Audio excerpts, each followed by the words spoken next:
விண்ணில் உலகம் விளைக்கும் விளைவெல்லாம் கண்ணி உரைப்பான் கணி. அதாவது விண்மண்டலத்தில் ஏற்படும் நிகழ்வுகளை துல்லியமாக கணக்கிடுபவர்கள் கணியர்கள் என்கிறது இந்த புறப்பொருள் வெண்பா மாலை. இந்த நுட்பமான அறிவியலை மிகவும் எளிமைப்படுத்தி கையேடாக பஞ்சாங்கம் என்ற பெயரில் நம் முன்னோர்கள் நமக்கு அளித்திருக்கின்றார்கள். பஞ்சாங்கம், இதன் பெயரிலேயே இதன் பொருள் பொதிந்துள்ளது. பஞ்ச என்றால் 5, அங்கம் என்றால் உறுப்பு. திதி, வாரம், யோகம், நட்சத்திரம், கரணம் ஆகியவையே பஞ்சாங்கத்தின் 5 உறுப்புகள். இந்த 5 அங்கங்கள் எப்படி கணிக்கப்படுகின்றன?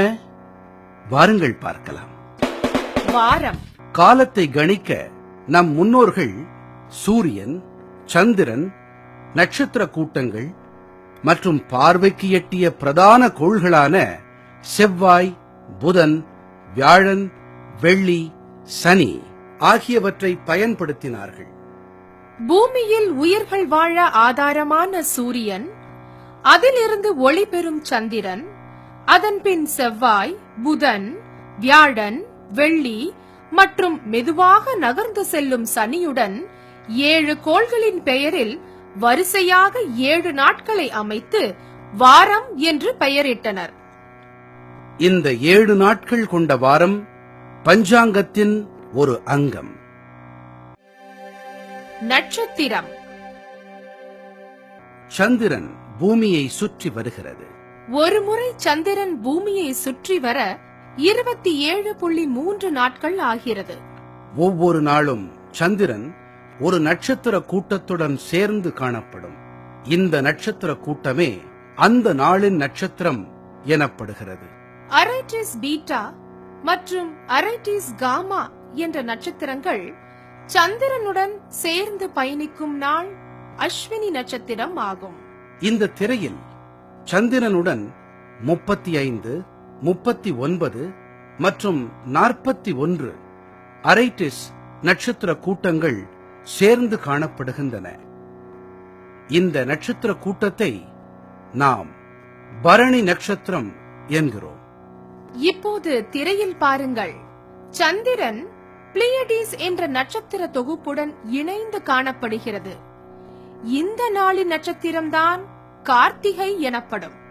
இவ்வாறு ரோகிணி, மிருகசீரிஷம், திருவாதிரை, புனர்பூசம், பூசம், ஆயில்யம், மகம், பூரம், உத்திரம், ஹஸ்தம், சித்திரை, சுவாதி, விசாகம், அனுஷம், கேட்டை, மூலம், பூராடம், உத்திராடம், திருவோணம், அவிட்டம், சதயம், பூரட்டாதி, உத்திரட்டாதி, ரேவதி என்று நாட்கள் சந்திரனுடன் பயணிக்கும் நட்சத்திர கூட்டத்தின் பெயரால் அழைக்கப்படுகின்றன. திதி, அமாவாசையன்று சந்திரன் நம் கண்களுக்கு தெரியாது. படிப்படியாக சந்திரன் வளர்ந்து பௌர்ணமி அன்று முழு நிலவாக ஒளிர்கிறது. சந்திரன் வளரும் பருவத்தை வளர்பிறை, அதாவது சுக்லபக்ஷம் என்று அழைக்கிறோம். பௌர்ணமியில் இருந்து சந்திரன் படிப்படியாக தேய்ந்து அமாவாசை அன்று மறைந்து விடுகிறது. இந்த பருவத்தை தேய்பிறை, அதாவது கிருஷ்ணபக்ஷம் என்று கூறுகிறோம். அமாவாசை அன்று சந்திரனும் சூரியனும் ஒரே பாதையில், அதாவது 0 டிகிரியில் இருக்கின்றன. சந்திரன் அமாவாசையில் இருந்து பௌர்ணமி வரையிலும், பௌர்ணமியிலிருந்து மீண்டும் அமாவாசை வரையிலும் சுழலும் 360 டிகிரி கோணத்தை 30ஆல் வகுத்தால் ஒரு நாள் சந்திரன் நகரும் அளவு 12 டிகிரியாக இருக்கும். சந்திரனின் ஒவ்வொரு 12 டிகிரி நகர்வையும் ஒவ்வொரு திதியாக பஞ்சாங்கம் கணக்கிடுகிறது. அமாவாசையில் இருந்து சந்திரன் அடுத்த 12 டிகிரி நகரும் போது பிரதமை திதி. இது போலவே அடுத்தடுத்த 12 டிகிரி நகர்வுகளை த்விதியை, திருதியை, சதுர்த்தி, பஞ்சமி, சஷ்டி, சப்தமி, அஷ்டமி, நவமி, தசமி, ஏகாதசி, துவாதசி, திரையோதசி, சதுர்தசி என்று 14 திதிகளாக கணக்கிடுகிறோம். சந்திரன் தன் முழு உருவை பெறும் நாளை பௌர்ணமி திதி என்று அழைக்கிறோம். இதுபோலவே சந்திரனின் தேய்பிறை திதிகளும் பிரதமை, த்விதியை, திருதியை என்று இதே வரிசையிலேயே அழைக்கப்படுகின்றன. கர்ணம், பூமி தன்னைத்தானே ஒருமுறை சுற்றி வர எடுத்துக்கொள்ளும் கால அளவு 24 மணி நேரம். இதையே 60 நாழிகை என்று பஞ்சாங்கம் கணக்கிடுகிறது. சூரிய உதயத்தில் இருந்து அடுத்த சூரிய உதயம் வரை உள்ள இந்த கால அளவே ஒரு நாள் என்று பஞ்சாங்கத்தில் கணக்கிடப்படுகிறது. இதன் அடிப்படையில் ஒரு நாழிகை என்பது 24 நிமிடம் ஆகும். ஒரு நாழிகையில் பூமி 6 டிகிரி சுற்றுகிறது. பூமியின் ஒவ்வொரு 6 டிகிரி சுழற்சியையும் கர்ணம் என்று பஞ்சாங்கம் குறிப்பிடுகிறது. யோகம், அமாவாசையில் இருந்து சந்திரன் நகரும் போது சந்திரன் மற்றும் சூரியன் இடையே ஏற்படும் ஒவ்வொரு 13.2 டிகிரியும் யோகம் என்று அழைக்கப்படுகிறது. ஒரு முழு வட்டமான 360 டிகிரியை சந்திரன் இப்படி சுற்றி வரும்போது 27 யோகங்கள் ஏற்படுகிறது. மாதம், சந்திரன் அமாவாசையில் இருந்து மீண்டும் அடுத்த அமாவாசை வரை ஒருமுறை சுற்றி வர எடுத்துக்கொள்ளும் கால அளவு 29.5 நாட்கள். இதையே சில பஞ்சாங்கங்கள் மாதம் என்று அழைக்கின்றன. இதன் அடிப்படையில் ஒரு ஆண்டு என்பது 354 நாட்களை கொண்டதாக அமைகிறது. ஆனால் பூமி சூரியனை ஒரு முறை வலம் வர 365.24 நாட்கள் ஆகிறது. இந்த கணக்கில் உள்ள வேறுபாட்டை 3 ஆண்டுகளுக்கு ஒருமுறை அதிக மாசம் என்ற பெயரில் பஞ்சாங்கம் சரி செய்கிறது. இந்த முறையை சந்திரனை மட்டுமே மையமாக கொண்டு கணக்கிடும் பஞ்சாங்கங்கள் பின்பற்றுகின்றன. ஆனால் நம் தமிழ் பஞ்சாங்கங்களோ சூரியன் ராசிக்குள் நுழையும் நாளை வைத்து மாதங்களை கணிக்கின்றன. ராசி, வானவெளியில் கிரகங்கள் சஞ்சரிக்கும் பாதையில் இருக்கும் நட்சத்திர தொகுப்புகள், அதாவது கான்ஸ்டலேஷனை மையமாக வைத்துத்தான் காலம் கணிக்கப்படுகிறது.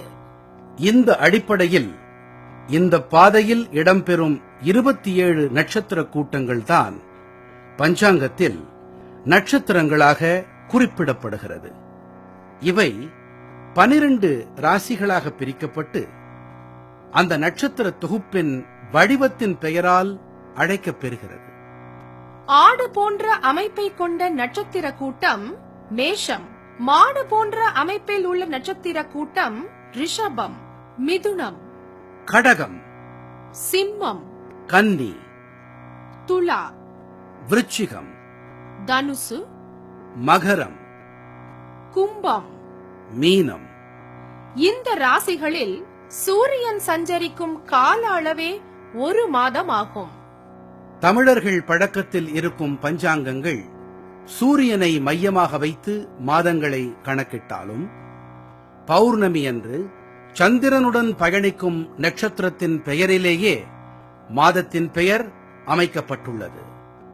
சித்திரை நட்சத்திரத்தில் பௌர்ணமி அமையும் மாதம் சித்திரை, விசாக நட்சத்திரத்தில் பௌர்ணமி அமையும் மாதம் வைகாசி, அனுஷம் நட்சத்திரத்தில் பௌர்ணமி அமைந்தால் ஆனி மாதம், உத்திராடம் அதாவது உத்திர ஆஷாட நட்சத்திரத்தில் வரும் பௌர்ணமி ஆடி மாதம், திருவோணம் அதாவது ஸ்ரவண நட்சத்திரத்தில் முழு நிலவு தோன்றும் மாதம் ஆவணி, பூரட்டாதியில் முழு நிலவு என்றால் புரட்டாசி மாதம், அஸ்வதியில் பௌர்ணமி வந்தால் ஐப்பசி மாதம், கிருத்திகையில் முழு நிலவு கார்த்திகை, மிருகசீர்ஷ நட்சத்திரத்தில் முழு நிலவு தோன்றினால் மார்கழி, பூசம் என்கிற தைச்சட நட்சத்திரத்தில் பௌர்ணமி வந்தால் தை, மகத்தில் முழு நிலவென்றால் மாசி, உத்திரம் என்று கூறப்படுகிற உத்திர பல்குனி நட்சத்திரத்தில்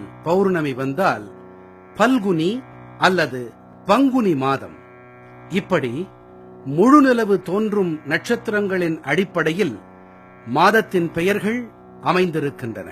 இவ்வாறாக மாதங்களின் பெயர்கள் எல்லாம் நம் கண்களால் அறியப்படும் வண்ணம் கணக்கிடப்பட்டுள்ளன. ஏன், எதனால், எப்படி என்ற வினாக்களின் அடிப்படையில் பரிசோதிக்கப்பட்டு உறுதிப்படுத்தப்படும் அறிவையே அறிவியல், அதாவது சயின்ஸ் என்று அழைக்கிறோம். நம் பஞ்சாங்கத்தின் ஒவ்வொரு அளவீடும் நாம் வானத்தை பார்த்து உறுதிப்படுத்திக் கொள்ளும்படியாக உள்ளதால் பஞ்சாங்கம் ஒரு அறிவியல் பொக்கிஷமாக கருதப்பட வேண்டும். ஆனால் நம் அன்றாட பயன்பாட்டில் உள்ள ஆங்கில நாட்காட்டிகளை அறிவியலால் உறுதிப்படுத்த முடியாது. இந்த பஞ்சாங்கத்தின் அறிவியல் அடிப்படையை தெரிந்திருந்த நம் முன்னோர்கள் தினமும் காலையில் பஞ்சாங்கம் படிக்கும் முறையை தவறாமல் கடைபிடித்து வந்தனர். இதற்கு சமய ரீதியான விளக்கங்கள் பல இருந்தாலும் நாம் ஒரு அறிவியல் நெறியை வாழ்க்கை நெறியாகவே கொண்டிருந்தோம் என்பதை எண்ணும்போது பெருமிதம் தோன்றுகிறது. அனுதினமும் அறிவியலும் ஆன்மீகமும் பண்பாடும் ஒருங்கிணைந்த வாழ்க்கை வாழ நம் முன்னோர்கள் விட்டுச் சென்ற பழக்கங்களை கடைபிடித்து வரும் தலைமுறைகளும் பெருமிதத்தோடு வாழ வழிவகை செய்ய வேண்டும்.